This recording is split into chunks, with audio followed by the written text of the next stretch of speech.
In 1721, the Buzzard hijacks a Portuguese galleon in the Indian Ocean. And I'm here to tell you about the greatest puzzle you've never heard of. Look at that! Oh my word, that is a nail. That is perfectly preserved. Yeah. Look at that. Josh Gates just made a $1 million archaeological discovery while filming Expedition Unknown. Hidden deep inside Llama Cave, he uncovered 5 ancient skeletons that left everyone amazed. Experts believe these remains might connect to the era of King Pelayo, a legendary ruler from Spain's early history. But could these bones finally unlock the truth behind long-lost tales of his reign? We will find out the actual truth behind this discovery that scientists don't want us to find out. Inside the cave that hid a king. The episode is cleverly titled Unveiling King Pelayo's Hidden Tomb. We're taken deep inside the Llama Cave to a part that stayed the same since the days of King Pelayo, a famous king from Spain's history. Our main goal in this exploration is to dig up proof that... And I don't see any of your excavation markers here. Nothing. This is new territory. New territory. All right. backs up the legendary stories about his rule. Finding these skeletons might just be a huge deal. The faint light from our torches casts spooky shadows over the remains, and a shiver runs down our spine. Before we dig deeper, it's clear that this discovery is far more important than anyone ever thought, and what comes next won't be the only thing that leaves you speechless. In the cave, we find these 5 skeletons spread out, which suggests this might have been a special burial site a long time ago. Each skeleton is placed around bits of broken stalactites, which makes us think they were laid there as part of some old rituals. Imagine people long ago carrying these bodies along difficult paths, using just ropes and the light from their torches. The flickering light would make eerie shadows, making it feel like we're entering a world of dead. This place gives us a rare peek into how people used to bury their dead. It looks like this spot was picked for its sacredness, probably used for funerals. Sadly, we don't find any old clothes or fabrics because they haven't lasted through the years. But we did find something else that's pretty interesting. A belt buckle made of iron with bits of silver and brass, and it's got a cross on it. This could mean these were Christian burials, though there are also signs of older pagan traditions. The few graves from King Pelayo's time that we found tell us a lot. It seems like Christianity was just starting to spread, but was still mixed with older pagan ways. This spot offers a unique look into a time when different beliefs and ways of life were side by side. This place has stood for over 1,000 years, which is amazing, but not everything has stayed perfect. The skulls, for example. You might wonder, where are the skulls? Well, they're here, but they've been badly broken, almost turned to dust. And it's not just one. Every skull we've found has been smashed in the same way. This kind of damage shows that the people back then were really scared. So scared that they did extreme things to make sure these people couldn't come back. Back in the Middle Ages, many were afraid of the undead coming back to cause trouble. To prevent this, they sometimes buried people face down, put rocks in their mouths, or even drove stakes through their hearts. We don't know who these people were anymore, and the way they were buried just makes us more curious. This finding is important not just because of how they were buried, but because it makes us question the ideal images we have of historical figures like King Pelayo and his followers, who are often seen as heroes. Let's keep digging into what these ancient remains can teach us about the past. There's more to this story, though. Even small things we find can teach us about past beliefs and customs. Take, for example, the quartz arrowhead we found here at the sacred mountain in the Kingdom of Kush, which was important in ancient Egypt's creation myths.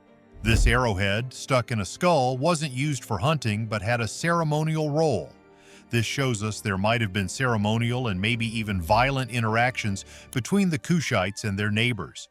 This discovery doesn't just give us more info on how Kush might have used its sacred status to influence or control Egypt, but it also sheds light on the complex beliefs and practices that shaped the spiritual and physical battles of ancient civilizations. Arrowheads were a big deal for the early Kushite rulers. As the Kushite dynasty rose to power, these arrowheads were often found in their royal tombs, made from a unique reddish-orange stone. The ancient Egyptians called their land Ta Seti, which means land of the bow, highlighting the Kushites' great skill in archery. As we step away from King Pelayo's resting place, the desert of ancient Kush waits for us. Arrow masters who ruled Egypt. The Kushites were so good with the bow and arrow that they were often hired as mercenaries by the Egyptians. Their accuracy, especially in hitting the eyes of their targets, was so renowned that the Arabs called them eye smashers. This archery skill helped them not only in battles but also in taking control of Egypt during the 25th dynasty and keeping power in their homeland afterward. But their skills in battle weren't their only strength. At Jebel Barkal, you can see how they combined spiritual leadership with military power, which helped them keep control for so long. Their skills in both areas allowed them to rule as pharaohs and dominate the region for centuries. Despite their significant history, the tomb of a Kushite king had never been found, until now. Recent finds might bring up important artifacts that could change what we know about the Kushite civilization. Picture yourself in a vast, hot desert where a team of eager archaeologists is slowly brushing off layers of sand. They're on the hunt for any sign of ancient people who lived long ago. The sun is blazing, but the team keeps on with their careful search, each sweep of the brush bringing them closer to a possible big find. This is a classic symbol of Kushite kingship. Of kingship? Yeah. As they dig, one of the team members hits something small but significant. It's a piece of gold, tiny like a button, likely worn on the toe or finger of someone very important, probably a king at the time of their burial. This small gold piece lights up the mood among the team, sparking shouts and excitement all around. "Look at this," one archaeologist calls out, lifting the shiny gold high in the air for everyone to see.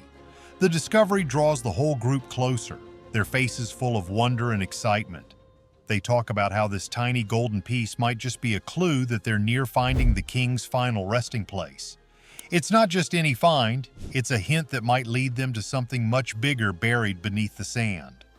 These small golden items, known as stalls, were more than just pretty things. They were meant to show someone's high status and help protect them after death, guiding them safely to what comes next. Famous rulers like Tutankhamun were buried with these items as a sign of their importance and to keep them safe in the afterlife. Finding something like this isn't common, and it connects the team directly to the past in a way few people experience. They examine the golden cap closely, imagining where it came from and the stories it could tell if it could talk. Each detail they uncover adds more to the story they're piecing together about who this person was and how they lived. With this exciting find, the team decides to take the gold piece back to their lab for a closer look. They think it might even have pieces of bone inside, which could tell them even more about the king it belonged to. The possibility has them all moving quickly and carefully, knowing they might be on the brink of discovering something about a person who lived thousands of years ago. The atmosphere is electric with anticipation.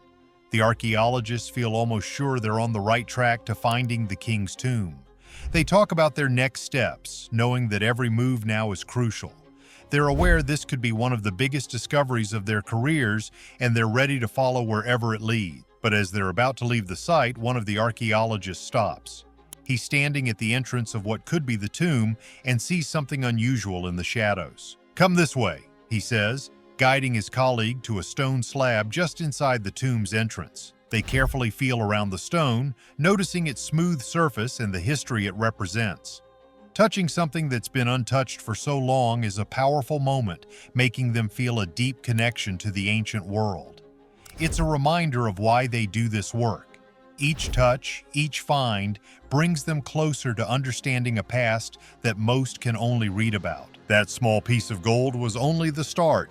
What's hidden under the stone could change everything we thought we knew about the Kushite kings.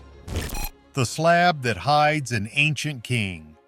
As they explore further, they start to see that the tomb might be more complex than they first thought. The discovery of the golden cap was just the start. More clues seem to be hidden deeper inside, each one potentially more revealing than the last. One of the archaeologists, Pierce Paul, runs his fingers over the stone slab's surface. He stops suddenly, sensing a difference in the texture. "Wait a moment," he says, calling me over with a calm voice tinged with excitement. "Put your hand here, right where mine is." I do as he says, and I'm surprised to feel a different texture under my fingers compared to the smooth stone around it. We're both drawn into examining this new finding more closely. wondering what it might tell us about the tomb and the person it was built for. As we look more, we start to wonder if this part of the tomb was damaged by something recent. Pierce thinks it might be from the ceiling collapsing at some point, which could have broken this part of the stone. The more we discuss, the more we realize how many questions we still have to answer. This process, digging, discovering, and discussing, draws us deeper into the layers of history buried beneath us. Each layer we uncover tells us more about the lives of those who came before us, connecting us to a past that feels both incredibly distant and surprisingly close. As we continue our work, we know we're just scratching the surface. There's so much more to discover here, each find potentially altering our understanding of this ancient king and his world. The thrill of discovery keeps us going, eager to see what things the next layer of sand will reveal. This isn't just about finding things, it's about connecting with history on a personal level, touching the very artifacts that were once part of someone's life. It's a path that continues to fascinate and inspire, reminding us that the past is always just beneath the surface, waiting to be rediscovered. Each day brings new possibilities, and every find is a step closer to unraveling the story of a time long gone but never truly forgotten. The piece we found missing from the site wasn't just a small detail.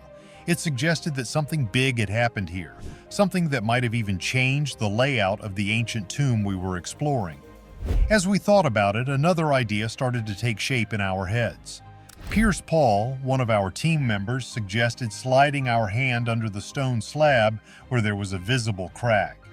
When I followed his suggestion and slid my hand under the slab, I felt the cold stone. As I moved my fingers around, I discovered something unexpected. There was a space beneath the slab. This was more than just a simple crack. I realized it was hollow underneath. This discovery filled me with a sense of excitement and awe. Pierce Paul realized it too. He said that this wasn't just any floor stone, it was actually the lid of a sarcophagus, a stone coffin. The realization hit us hard. This stone lid had likely been untouched for thousands of years, possibly since the day it was sealed. The idea of what might be underneath was exciting, but also came with the realization of the risks involved. The tomb was clearly not in stable condition, and opening it might cause it to collapse, potentially losing whatever was inside forever. Considering the danger, we decided to move to a safer part of the tomb to discuss our next steps. We were still buzzing with the excitement of our find as we tried to figure out what we had uncovered. I explained to the others that this slab was actually the top of a burial container. I was convinced that something significant was hidden underneath, something that had been out of sight for countless generations. Now the big question was what we should do next. The possibilities before us were exciting, each option more intriguing than the last. With every stone we move, the past gets closer. And now as we get ready to lift the slab, it feels like the biggest discovery is just ahead. The gold that shines through time. However, this was just the start of our exploration. Pierce Paul was already thinking about what we needed to do immediately. He suggested we begin removing some of the debris right away, excited by the potential discoveries waiting for us. The idea of digging beneath the stone was thrilling but also daunting. We were on the verge of uncovering things from an ancient civilization that had been lost to time. Our excitement was tempered by the knowledge that we were walking a fine line between discovery and disaster. The tomb was fragile, and any wrong move could cause everything to collapse around us. But the chance to discover what was beneath was too tempting to resist. We knew the risks, but we also knew we couldn't turn back now.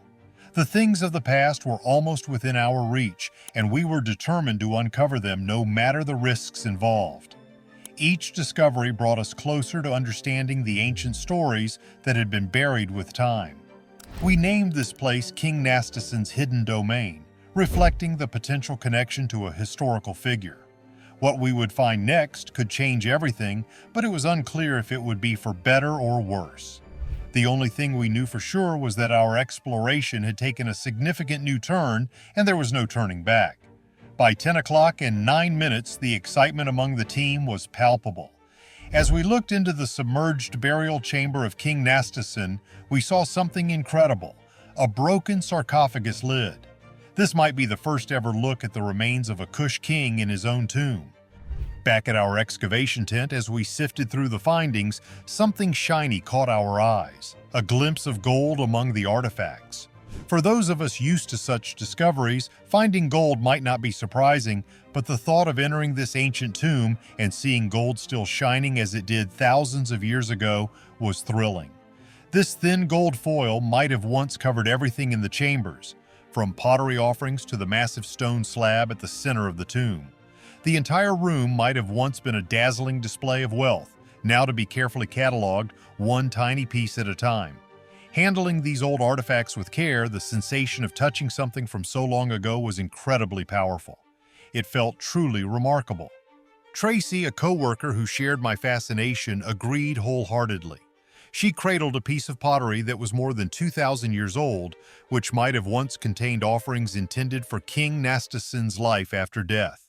Imagining this artifact remaining so perfectly preserved and beautiful despite spending millennia shrouded in complete darkness was astonishing. Yet there was much more awaiting us. We came across another fragment of stone that appeared to be Portland stone marked with intricate patterns. This find was particularly extraordinary. Driven by a desire to uncover more about the ancient relics lying beneath us, I decided to bring the carved stone up to the surface for a closer examination. This was merely the start of what could lead to even more impressive discoveries. Our next task was to figure out the background of a sandstone statue that looked to be about 1,000 years old and seemed to carry significant historical value. In the vicinity, we found a piece that resembled the Naga serpent, pointing to a possible link to ancient protective spirits. Additionally, other fragments we found submerged in water nearby hinted at a broader area needing exploration. As the dig continued, we came across ancient writings that were covered in grime and needed cleaning to be readable. After being carefully cleaned, a mosaic that had endured for 14 centuries was revealed in extraordinary detail, displaying almost a full text that caught scholars off guard. It explicitly mentioned St. Peter, a crucial figure among the early followers of Christianity. This find, possibly connected to a Byzantine basilica believed to have been constructed where Peter, Andrew, and Philip once lived, offered rare and convincing evidence of notable historical events tied to the Holy Land. Exploring further, we carefully lifted each artifact, brushing away centuries of dust.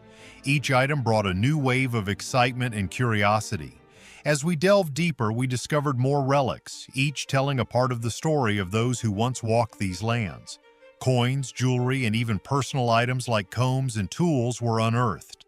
These finds painted a vivid picture of daily life thousands of years ago, bridging the gap between past and present. Is Josh Gates's discovery just an ancient find, or could it rewrite what we know about King Pelayo's reign? Tell us what you think, and don't forget to like and subscribe for more.